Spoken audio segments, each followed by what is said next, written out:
when you're here, the drugs are more like they're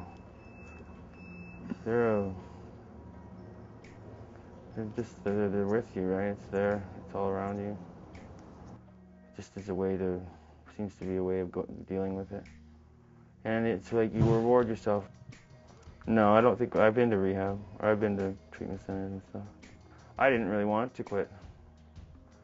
I was going for people that, like my family, my daughter, my mom, you know, people that care about me. I guess one day I didn't spend my rent on my rent because I'd blown it all on drugs, and then I found myself on the street.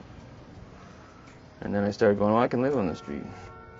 I met someone who knew him when he was in high school and, you know, commented on how much he'd changed as a person, but he's still this very passionate artist, and maybe, you know, it's good to rally behind people like that. It's not all I am. This isn't what I am. Me sitting here being this in this drug world, this isn't me.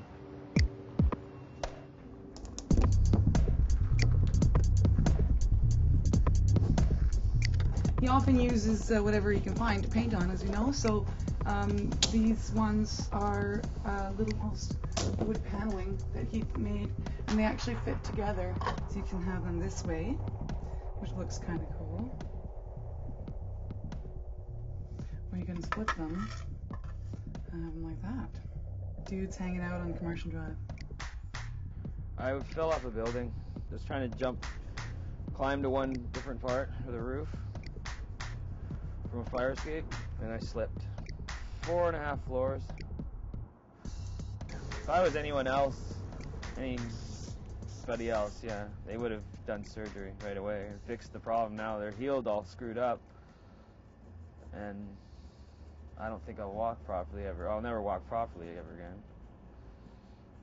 I guess I got frostbite, did nerve damage to my finger. These three fingers have no feeling. These 3 fingers have no feeling, and half of my right foot.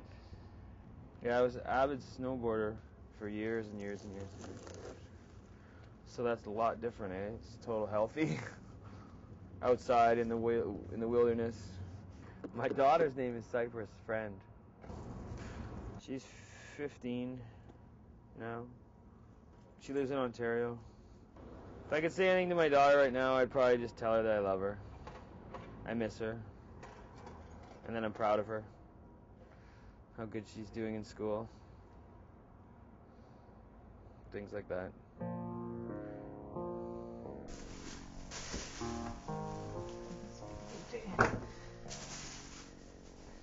So I found this one and I was like, my God, that's Ken's stuff. So I took it home and I didn't see him for a really long time. I think right around that time he relocated farther into the downtown east side, and I hadn't seen him for a really long time, and I ended up on Hastings Street right by all the pot shops over there one day, and I saw him, so I chased across the street, and I'm like, dude, here's $20, I can give you $20 because, you know, I got this painting of yours. He's like, oh, you know, at the end of the night sometimes I just don't care anymore.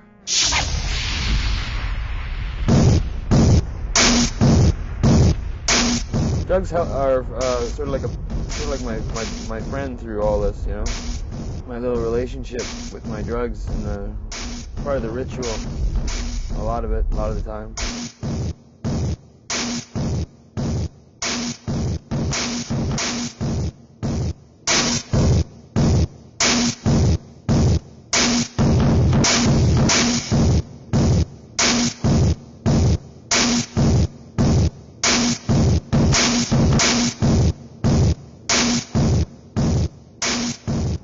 If I was doing the picture, more than often it was probably because I wanted to get some, so I was trying to get money.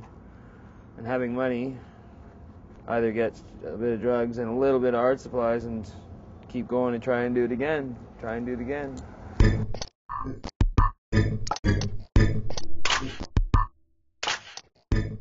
And as a graffiti writer, that's how I first met him. I recognized his graffiti style and was like, it's cyberpunk, it's Mick, it's all the gears actually function. I actually checked it out, and if you turned all the cogs, it actually worked. And shading was just so precise. And one of the most photorealistic eyes I've seen since Bill Reed. You can't be in Vancouver for any length of time and not have heard of or have seen Ken Foster's on other people's walls. Like pretty much every cool person I know in Vancouver has at least one or two Ken Fosters. I mean, he's changing his own world. He's changing the world of the people around him. What's going on, Peter? We're looking for a famous pumpkin eater. Have you seen him? Guess you know that one, eh? How's your day? I don't think I've talked to you in like years. He's changing the world of every home in Vancouver that has a Ken Foster hanging in it. It's definitely a conversation piece, and it adds to the cultural richness that is Vancouver. I don't regret my choices. I'm not a bad person, so I will not do bad things no matter what. I enjoy making art. It's cool. Well, for me, it's evolving at whatever I've chosen to do and getting self-worth and gratification at the end of every day that I'm doing something that I want to do, that's making a change that people appreciate. I don't know if that's what other people need or would like to have.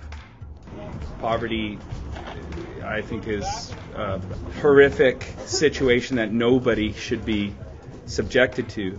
But he has an ability to give back to his community, and you should be appreciated for that.